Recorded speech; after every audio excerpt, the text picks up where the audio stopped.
what happened with the Buffalo Sabres and trading Ryan Miller.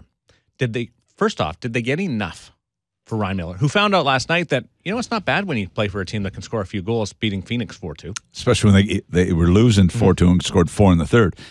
Ryan Miller trade's interesting. You say, okay, they got a first-round pick for Ryan Miller, and you say, okay, just a minute, it's St. Louis's first-round pick, which means it's going to be probably the 27th to the 28th, 29th pick. So that's the one, but it is a first-round, but it's a very late first-rounder. That if he re-signs in St. Louis, it makes the deal look better, obviously. What are the chances of him re-signing in St. Louis? Probably reasonable. Because St. Louis is a good place to live. People love St. Louis. Is Hiller going to get re-signed in Anaheim? So if he re-signs in St. Louis, it changes the complexion of the deal. But you got to be careful that it's... You'll wait, though. He'll wait it out now. Yes. There's no rush. Right. But if he re-signs, it helps the deal. The other thing is, everybody's saying, well, it's the Miller deal, but you got to remember, it's Miller and Ott. Both went in that the Miller deal and was, Ott's a valuable guy, Nick. The Miller deal was done, I heard, over a week ago, and then Ott came in late on it. Mm-hmm. And now all of a sudden you're sitting there going, if you're Buffalo and you know that the risk is that you got UFAs and you don't trade them and you're left with nothing, but at the same time there was value in knowing that an Ott and a Miller could put St. Louis over the top here. And I don't know enough about the prospect, Mac. Yeah. On the back end there, but if you say it's just for Miller, it's a good-looking trade, and you say, okay, and additionally they gave up Ott, it's not quite as good a trade, but it's still it's what the market where the market was. Limited marketplace where Tim could move him. Limited. It was St. Louis guys or bust. That's what it was. And Tim was able to put together a decent... Just some breaking news here. Ben Scrivens has signed a 2-year deal with the Edmonton Oilers as we talk goaltending on Hockey Central. Now you wonder, in terms of where all of this fell in place with Pat LaFontaine, Tim Murray, and Pagula, and what was probably perceived from at least Patty LaFontaine's perspective is that he was in charge of hockey operations. So at some point... Well, when you're the president of hockey ops, that would indicate you are in charge. And what appears, for at least from us sitting here, is that he wanted more input and more say and more control in the situation. And he did contemplate signing Ryan Miller. Now I'm told that there was discussions, and depending on who you talk to, there was a formal offer for Ryan Miller, and Tim Murray wanted nothing to do with Tim that. didn't give us that impression on Friday. He basically said there was no discussion between him and Ryan Miller's camp. Because that had happened prior to that. Yeah. The fight, the question is, the breakdown had happened before then. Was there discussion with Patty LaFontaine and Ryan Miller on a contract extension? And how far did it go? So that probably is your start of what happened. Where it broke down was Pat LaFontaine hires Tim Murray to be his player personnel guy. Really. With him having the final say in the situation. What happened would be that Tim and he would have a disagreement, and Pagula sided with Tim Murray. And that's where it ended. Yeah. That's where it ended. And that would be it in a nutshell. That Tim, he wanted to be the GM. He didn't want to be, I'm going to make a deal, and then Pat LaFontaine has to approve it. And it blew up, and it's too bad.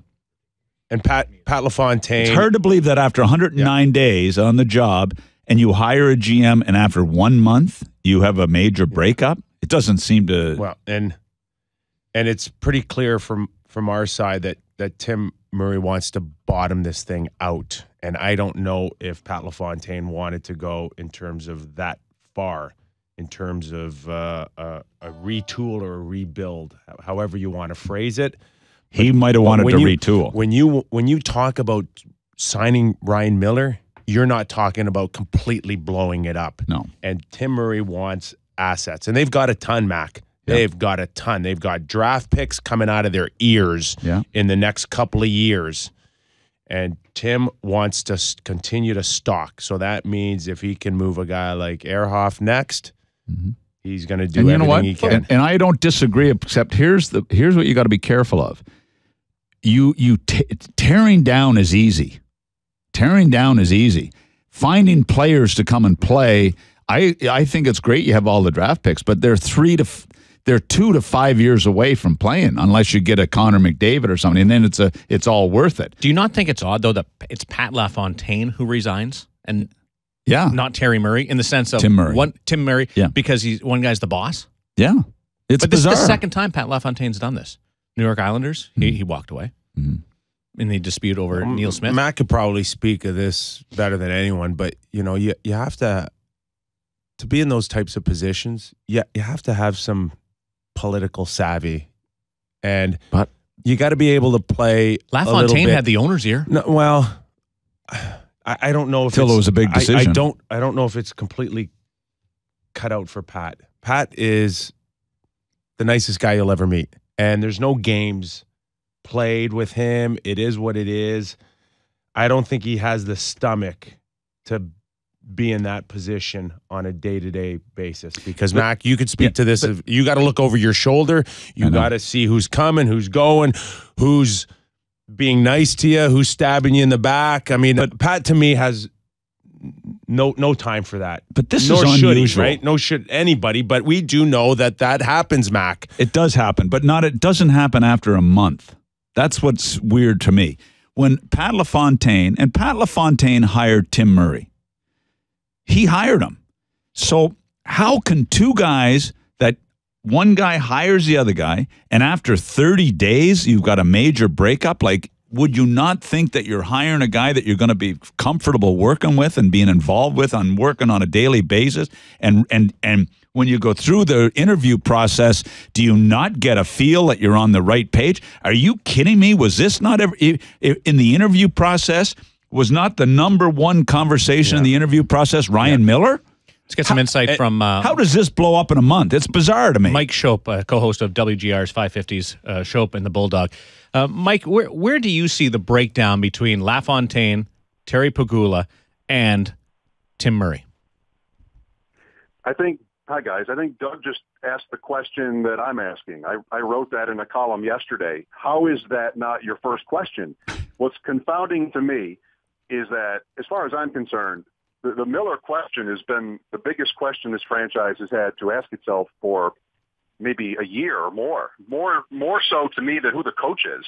Exactly. And if there's a lengthy process in which several candidates are interviewed to the point at which NHL teams sound like they're complaining about how long Buffalo is taking, how is there possibly any disagreement between the president of hockey operations and the GM about what's fully? I don't get it.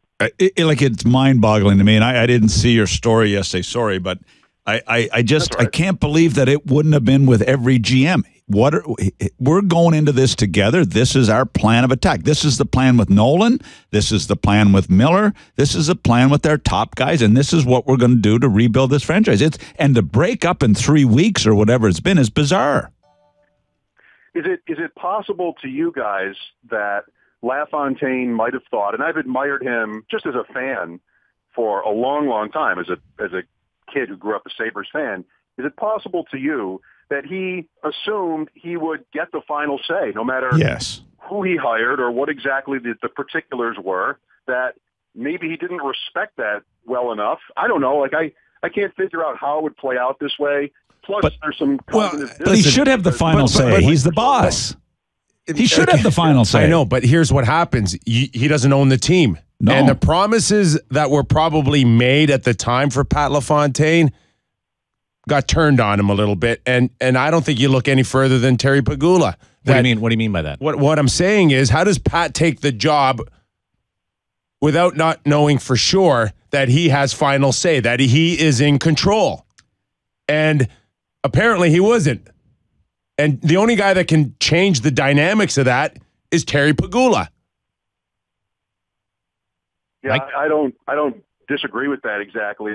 That Pegula was ready, apparently, and he's pretty secretive as far as the media goes, but I think anyway. But he seemed ready for change. And LaFontaine had a pretty face to put on an ugly situation here after Lindy's firing and the worst record in the league and so on.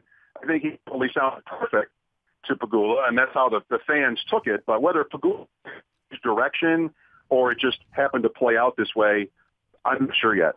What happens to Ted Nolan now? Well, reportedly, Nolan has a contract extension before him, and he can do what he chooses to do. I mean, I can't get over the, I guess, irony of, if you guys surely know, you remember all the controversy about Nolan Parker here in '97. Yeah. Now, he got a contract extension and turned it down. I mean, how many times does that happen in sports where a coach it's a one-year deal, and that was at the heart of it, but he gets the offer, and then here we are 17 years later. It's still incredible to me that he's the coach at all. And if it ends with him turning down another contract extension, I mean, that would just... You know why, though, Mike? Incredible. Mike, the reason, and I was involved in the last one with Teddy because Lindy was working for me in Florida. He was my assistant coach, and I was dealing with Darcy on that whole thing. Teddy turned it down because he knew Darcy didn't want him. Yeah. So now... And here we are again in exactly the same situation. Totally. Are we not? Exactly. So do you don't think Teddy knows that Timmy doesn't want him? Well, is this more of a... That was three owners ago. I know. It's hard to believe. Same city, in the same building, and it was 3 owners ago. Like, I don't know. Find me that in the history of sports. So Teddy Nolan, if we're to believe that he's got that contract extension sitting on some desk somewhere, is now contemplating whether or not to sign it based on taking the money and running. Will he get a job somewhere else? No. Here's the thing you do, Mike, is you sign the contract as fast as you can sign it for your $750 a year, and you take, so you're guaranteed $2.2 million or whatever it is for the next 3 years, and eventually you get fired and you get paid. Okay. But don't not sign it. You're an idiot if you don't not sign it. So take the money. Well, maybe he's got more integrity than just taking the money and running, Mac. I don't think so. I think the integrity card was played out 17 years ago. Now you take the cash. Darn right. He learned a bad lesson. What's he waiting for then, Mike? Well, I don't see the next job for Nolan necessarily in the league. I mean, I had people in here. He's beloved here by a certain portion of his fan base. You guys know that. And, we're watching Latvia beat Switzerland and go 1-4 in the Olympics and hold Canada to 57 shots on goal. And I got people beating my doors down with how good a job he did.